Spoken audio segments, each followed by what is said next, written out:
I'm Steve, Senior EV Editor with FindTheBestCarPrice.com, and this is our third video on the EV Introduction course.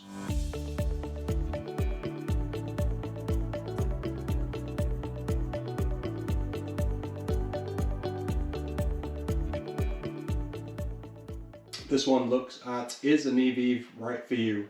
How to tell whether an electric vehicle will work, or if it's not quite there yet, and if you want to wait a few years to the technology to catch up with your use case. So let's take a look at some of the scenarios where an EV is perfect, and some of the times when it might not be quite right and you might want to hang on. So as a reminder, this course is to help folks who are new to electric vehicles make a decision as to whether they're quite ready for that transition to an all-electric drivetrain. EVs are new technology, as anyone will tell you, so they are very good at doing some things, not so good at doing others, and the technology is changing every year. So it's really just a reminder to keep an eye on the market. If an EV is not right for you at the moment, due to some of the things we describe in this video and on the course, then it may well be right for you in a year's time, 2 years' time. And to keep checking back on the technology if you're interested in electric vehicles and not quite sure whether you're ready to make the jump at this time. But let's start with the positive, and those of you who are ready, and look at some of the things that make an EV right for you and how you can take advantage if it is. So the first scenario where an EV might be right for you is if you have your own home and a driveway or a garage in which you can store that vehicle and hopefully charge it whilst you're asleep or in the daytime while you're not using it. Most vehicles spend their time out of use, they're not being driven consistently, so that's an ideal time to charge. We'll look at home charging in future videos here, but typically you can recharge throughout the day or overnight while you sleep preferably, and that gets the car back to the kind of 80-90% that you want to be at. So having an electric vehicle in that scenario is a great boon because you're waking up to that full tank equivalent and being able to go about your business at the end of the day, come back, park it in the driveway, put it in the garage, charge the vehicle overnight, and you're ready to go again. So on daily driving and regular use, that's going to actually save you time because you're not making that trip to the gas station and paying whatever the price is at the pump that day. Another scenario would be people who drive double-digit miles every day in a local area away from their home but are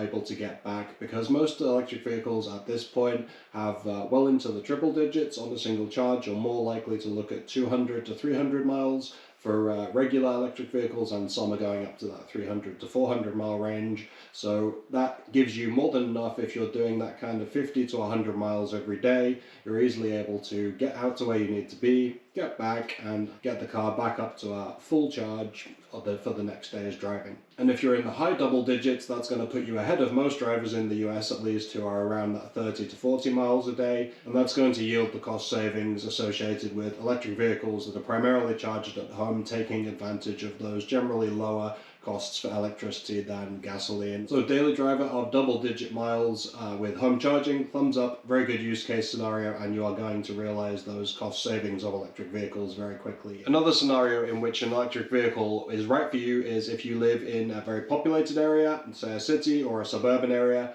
or somewhere that's on the route of a main highway, which are typically populated by EV charging. That's because a lot of that driving, especially in populated areas, built up areas, if you're a commuter or just going about your business, is slower driving. You're not at those high highway speeds which can eat into range, and you're typically going to see above your estimated range from the EPA number in populated areas in regular commutes. If you're going more slowly, stop-start traffic, that is all very positive for an EV. Helps to be efficient, regenerates energy through the regenerative braking system, and all of those things feed into a very positive use case for an electric vehicle. If you live on a main highway that has EV charging in the next, say, 100, 150 miles, and you have that home charging we talked about, you can easily start from a full charge, go a long distance, charge up en route, and then hit to another area. So although we'll cover some scenarios where you may not be in a place that is positive for EVs, populated areas, areas with a lot of charging and fast charging options, and city commuter traffic are all positive environments for an electric vehicle. But don't despair if you're in a more remote area and if EV charging is not at a premium. If you are in those kind of environments, typically you will have home charging or some kind of driveway, remote areas being a bit more spacious and having larger homes typically. If you're in a remote area and you have two vehicles, which is often true of a lot of people, then you can use that EV in whatever scenario makes sense for you. It can be the local grocery getter, it can still have the same kind of use case as someone who does live in a more built up area or a coastal kind of area where there's a lot more EV charging infrastructure, because it's not doing that long distance to the local city to go and do those trips. You can use your other vehicle for that, if it's a gasoline car or a plug-in hybrid electric. If you have those two cars, one of them can be the long distance driver, another, which can often be the EV, can then be that local grocery getter or the thing that kind of soaks up a lot of the errand miles so that you're running those on your lower cost electricity and then doing the long trips in a gasoline vehicle, which can refuel more quickly and has a longer range. And the final category for folks who will be really right for an electric vehicle is anyone who loves new technology and is willing to be an early adopter. Now, if you're in that category, you may well already have an EV and may not be the audience for this video, but if you are someone who loves new technology but hasn't quite got into the electric vehicle sector yet, they are going to be something that is on that bleeding edge of technology, give you a lot of technology in the vehicle itself, a lot of new things to work out, and that can be fine as well. You know, there are plenty of examples where people had new technologies that didn't quite do everything the existing one would do, but had that future-looking perspective and wanted to get him on board so that they could figure it out before it went mainstream. So if you're into that, if you're willing to put up with the kind of vagaries of early technology, figure it out, do your own research, and use resources that are available online, like this one and others, then in that case an electric vehicle could well be right for you. So, as we've said, EVs are new technology and they are still not perfect. So there are less than ideal circumstances in which you might not want to jump onto the EV train just yet. So what are some of those use cases? One of the best use cases for owning an EV is when you have your own garage or driveway at your place of residence. That means that conversely, if you're in an apartment, a multi-unit dwelling, or some kind of condo where you do not have access to home charging, then it is less than ideal to own an electric vehicle. That takes the advantage of home charging and waking up to a full charge away from you in some circumstances, and puts you in a similar position to those who have to go and fill up with gas or diesel by adding an errand to your week to go to charge your vehicle. Now, it's worth noting that although somewhere between a quarter and a third of folks in the US do live in this kind of apartment or multi-unit dwelling, that doesn't necessarily mean that they won't have charging. New apartment builds are trying to put in charging options. People who live in a city centre or a very heavily built up area may have charging in the local parking lot. So that can be done, and if you are able to charge overnight in those kind of spaces easily enough, then you can still access some of those benefits that folks with charging at home do. But for the most part, that is not going to be the case. You're going to find that if you're in those places where you're unable to charge at home, going out to have charging as an extra errand is going to eat up some of the time and the benefits that come with home EV charging, and that's going to mean that you are now adding an errand, and it takes a little bit longer to charge, of course, even if you're on a public fast charger. So fitting that into your schedule may be something that isn't worth doing at this time. If you need an inexpensive vehicle to fit your budget and you need it immediately, that is probably not going to be an electric car at the moment. Supply is limited, and there are a limited number of models available at that kind of entry price point for a new car, which would be around $25,000 to $35,000. So at this stage, we are still waiting for electric vehicles to cover all kind of makes, models, and use cases.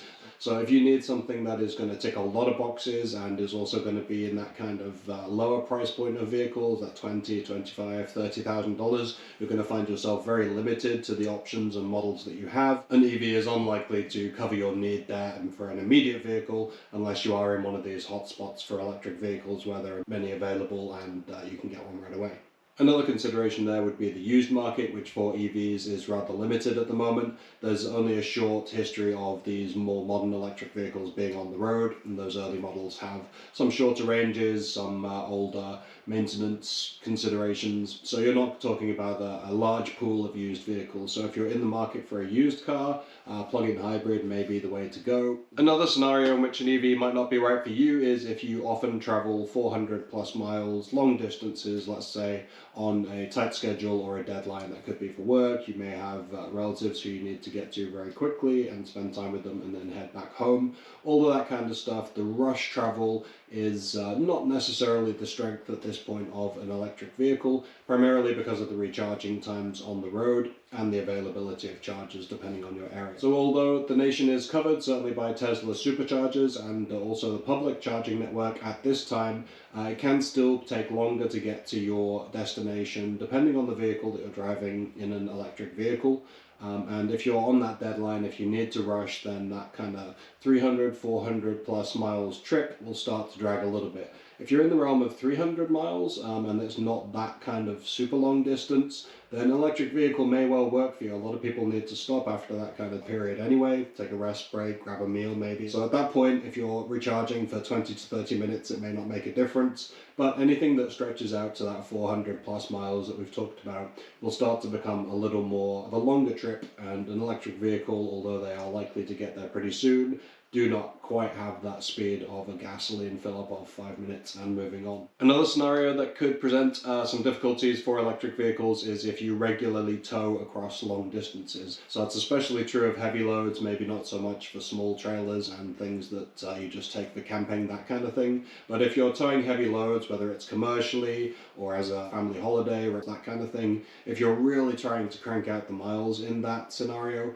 then it can be more difficult for electric vehicles. Again, because of the shortened range and elongated charging times, towing only exacerbates that. And at the moment, some of the public charging is not really set up for towing vehicles and can provide some more headaches on your go that you wouldn't experience in a gasoline vehicle towing. That's not to say it can't be done, and certainly if you're on a leisurely trip and you're willing to take that time to plan and prepare, then I think it's doable. But if you are kind of just taking that family holiday and just want, you know, towing to be kind of something that is taken care of and fueling to be quick, then again, an electric vehicle may not be right for you at this time.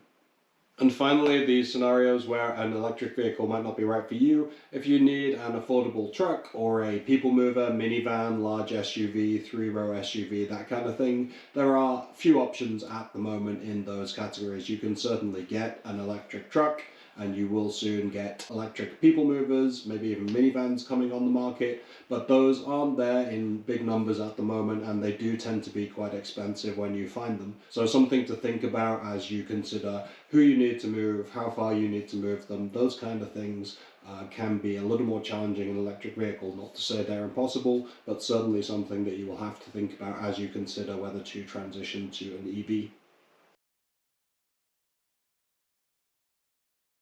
There's also a note on winter, which is often described as the Achilles heel of electric vehicles, which can be true in certain scenarios, but is not necessarily as serious as you would think. A lot of popular EV markets include the Scandinavian markets, Canada, and colder parts of North America, so they're certainly not incapable of existing in those environments. Yes, range does tend to take a little bit of a hit, but it also is less efficient for combustion vehicles, so you get range drops in across those drivetrains in winter, in cold weather. Some of the advantages of an electric vehicle in cold weather, as we'll touch on in other videos, being able to start in an enclosed garage. There's no emissions there, so you're not putting out any fumes into an enclosed space. You can preheat it from the wall while it's plugged in at home, maximize the energy and efficiency of getting that car warmed up without any draw to your battery pack. On the other hand, of course, you do experience shorter range because the battery is less efficient at those lower temperatures. You spend a little more energy on heating when you're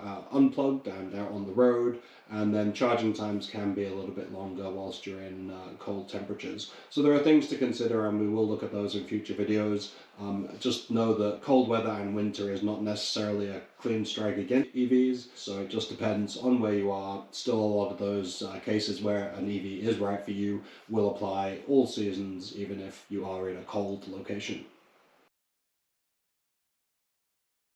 So hopefully those selection of cases where an EV might be right for you and those where it will be less than ideal are helpful in determining whether it's time to make the change or whether you need to sit on the sidelines for a few more years before moving to an electric vehicle. You can also use our group on Facebook, Electric Vehicles 101, to ask questions. So there are some experts in there across all different categories of EVs. Highly recommend you join that. Look down in the description, find the link, and we'll see you over there and answer your questions. Thanks for watching this video, and we will see you in the next video, which is moving on to how to charge.